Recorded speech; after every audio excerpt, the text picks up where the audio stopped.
Aktibong nakiisa ang mga tauhan ng Picong Municipal Police Station sa isinagawang Brigada Eskwela 2025 bilang suporta sa paghahanda para sa nalalapit na pagbubukas ng klase sa mga pampublikong paaralan sa bayan ng Picong, Lanao del Sur. Ipinalita yan ni Patrolwoman Maria Senyora Agbuya.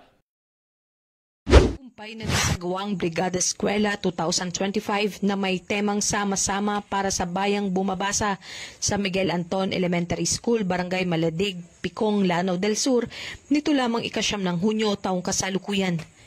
Pinangunahan ng mga guro at mag-aaral ng naturang paaralan ng aktibidad, katuwang ang mga tauhan ng Picong Municipal Police Station bilang suporta sa pagsisimula ng bagong taong panuruan.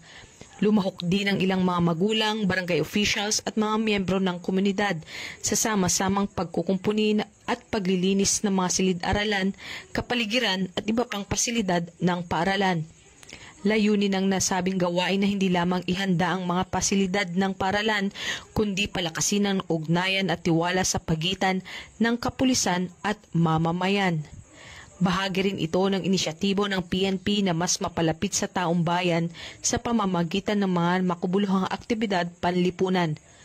Muling tiniyak ng kapulisan ang kanilang buong suporta, hindi lamang sa larangan ng seguridad, kundi maging sa mga programang pang-edukasyon at pangkaunlaran ng kanilang nasasakupan.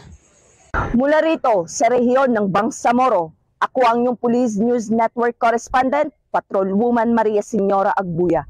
Alagad ng batas, tagataguyod ng balitang pulis. Maraming salamat, Patrolwoman Agbuya.